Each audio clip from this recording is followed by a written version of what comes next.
Aujourd'hui, je vous propose de parler du confort. C'est un thème qui m'a beaucoup intéressé et qui continue encore aujourd'hui d'alimenter mes réflexions. En fait, je pense que pour peu qu'on s'intéresse à la meilleure manière de mener sa vie, on se rend assez rapidement compte que beaucoup des idées, des théories, des doctrines qui sont mises en avant par les influenceurs de vie, et plus généralement par les gens qui prétendent savoir comment il faudrait que vous meniez votre propre vie, s'appuient sur cette notion de confort. Qu'il s'agisse de le fuir, de le retrouver, de s'en rapprocher ou simplement de le questionner.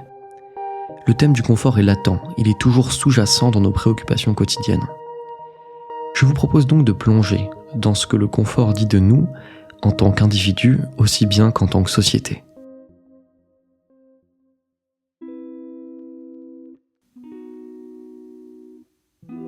Pour commencer, ayons bien en tête que le confort est une condition, et donc une question que l'époque nous pose et à laquelle nous devons répondre. Beaucoup s'y essaient, il suffit de voir la popularité et la croissance de la littérature en développement personnel, qui n'est au fond qu'une problématisation du temps libre et de la liberté octroyée par la société moderne. Le développement personnel pose des questions.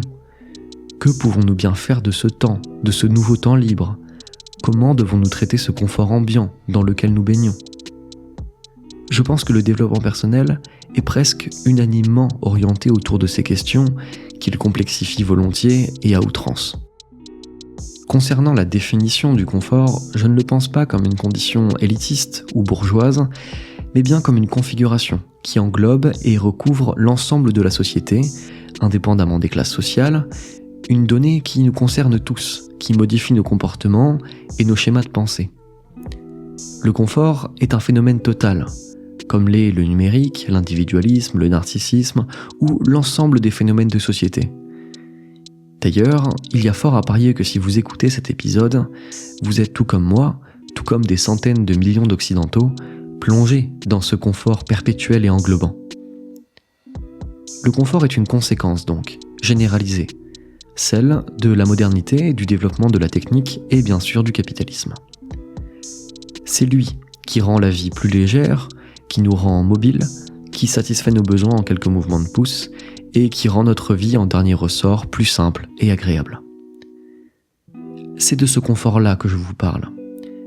Il n'exclut pas la peine, la douleur, le travail ou la misère, et c'est peut-être ce qui le rend si pervers. Il se développe, malgré nous, dans nos modes de pensée, dans nos utilisations quotidiennes du numérique, nos activités et nos pensées.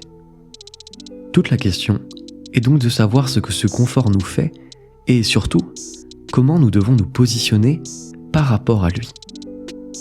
Me concernant, j'ai compris qu'il faudrait un jour ou l'autre que je questionne mon propre rapport au confort, que je plonge dans ce qu'il dit de moi et par extension peut-être ce qu'il dit de nous. Car comme nous allons le voir, le confort est loin d'être une sensation aussi subjective que l'on voudrait le croire.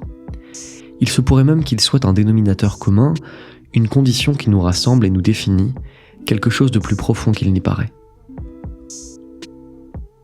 J'ai donc commencé par m'interroger sur ma propre posture face au confort. Comme je crois beaucoup de jeunes hommes occidentaux, la vie accommodante, disons calme, m'a poussé à rechercher d'autres vibrations, d'autres défis, d'autres aventures. C'est comme ça que j'ai assimilé une bonne partie des discours modernes autour de l'effort, de la nécessité de se mettre en danger, de repousser ses limites, pour entrevoir de nouvelles perspectives.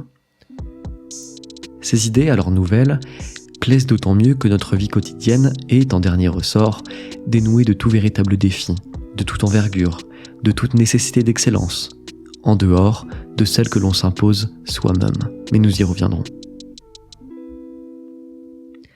J'ai donc décidé, comme beaucoup autour de moi, de passer de l'idéal à la pratique, à la mise en place de la progression, de sortir de ma zone de confort puisque telle est l'expression consacrée.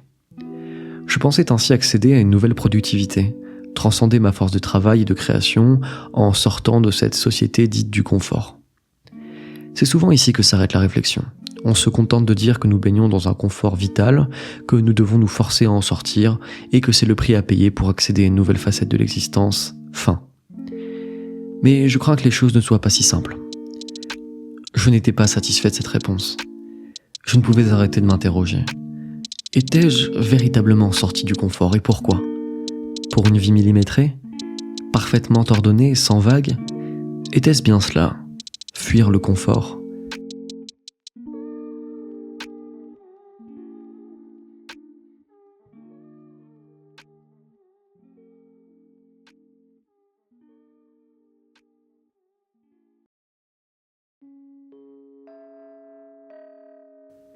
Avais-je vraiment questionné et repoussé mes propres limites ? M'étais-je véritablement mis en danger ? Je ne pouvais m'empêcher de trouver cette nouvelle existence consistant à rechercher avant tout la mesure, le contrôle, la productivité, comme étrangement artificielle. Ou en tout cas, très loin de l'idée que je me faisais d'un retour au sein de chemins escarpés et stimulant de l'imprévu et de la difficulté. Et si cet inconfort choisi était justement le signe du plus grand déconfort, celui d'un ennui tellement abouti et installé qu'il me pousse à créer moi-même une auto-aliénation pour me repentir d'avoir accès à cet infini lâcher-prise et de ne pas parvenir à me plaire et à m'épanouir dans ce dernier. Pour répondre à ces nombreuses questions, j'ai commencé à m'intéresser aux travaux de chercheurs, de psychiatres, de philosophes qui ont travaillé sur cette idée du confort. Je suis notamment tombé sur les travaux de l'anthropologue italien Domenico Scafoglio, dont je vais vous résumer l'idée centrale, l'hédonisme doux. L'auteur développe donc l'idée d'un nouvel hédonisme, d'un nouveau rapport au confort qui prendrait place dans la société moderne. Pour lui, ce nouvel hédonisme n'est plus centré sur la maximisation du plaisir, mais sur l'équilibre et la modération. Il nous pousse à éviter tout excès, tout ce qui pourrait perturber notre équilibre psychochimique. Ce nouvel hédonisme nous pousse à millimétrer nos vies, à retrouver notre zone, notre espace d'équilibre, à passer notre vie avant tout, à maintenir nos variables d'existence dans une zone optimale. Stress, temps, sommeil, travail, loisirs, que tout soit en ordre, rangé et prévu, pour permettre la productivité maximale.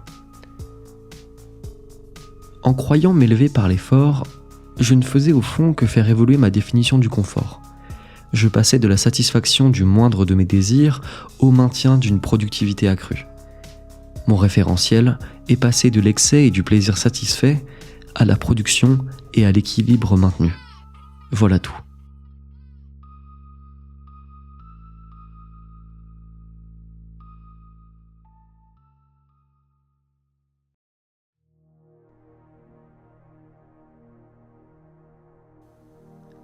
Cet inconfort contrôlé, cet hédonisme doux, qui consiste à contrôler sa vie à la demi-heure près, est en réalité l'apanage de l'ennui, du temps libre, qui correspond à un confort si pesant qu'il en devient insupportable.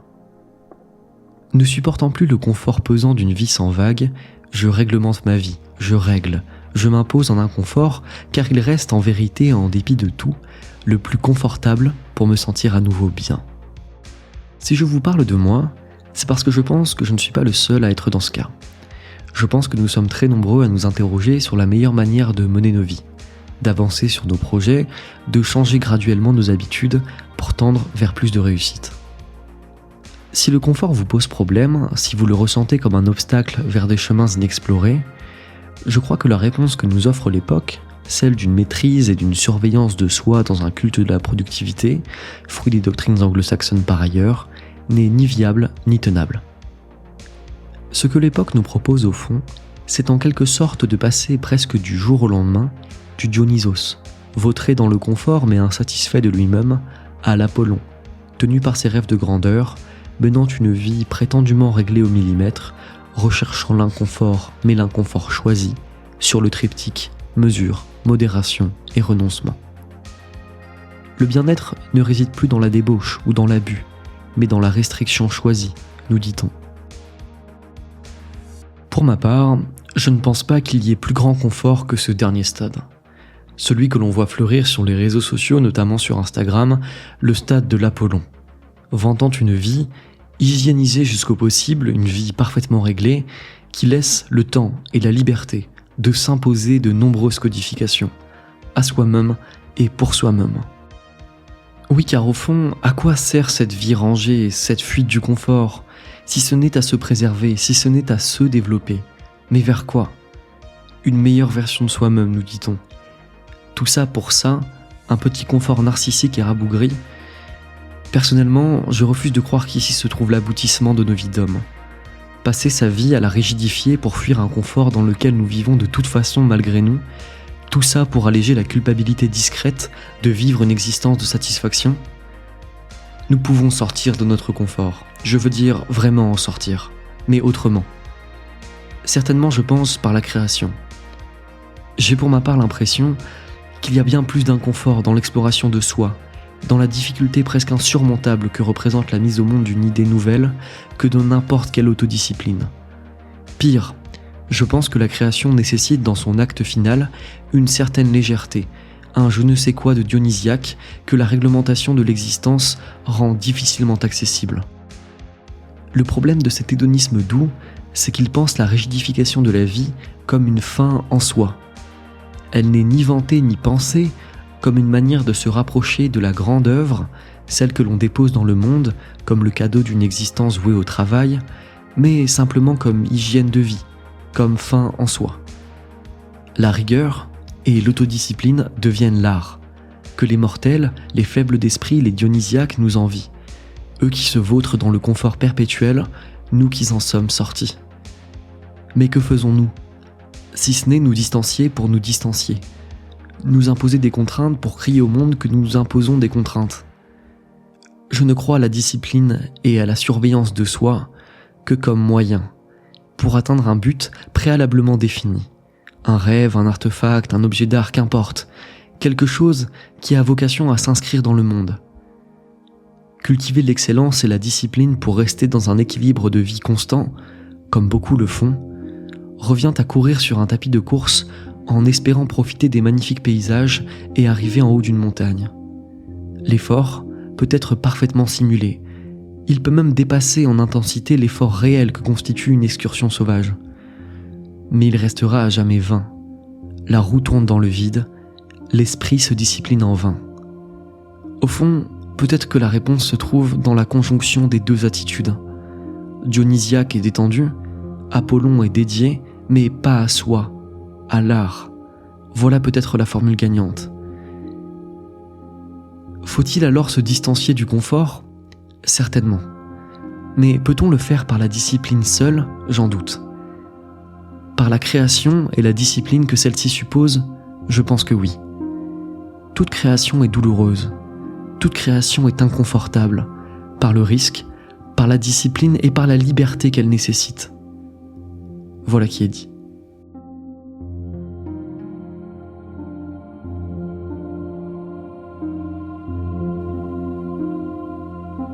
Nous arrivons à la fin de cet épisode, j'espère qu'il vous aura plu. Mon Instagram s'affiche à l'écran, pour celles et ceux que ça pourrait intéresser, j'y poste du contenu supplémentaire par rapport aux seules chaînes YouTube et Spotify du Dolmen. Je vous invite donc à m'y suivre. Et quant à moi, je vous dis à la prochaine pour de nouveaux épisodes. Au revoir.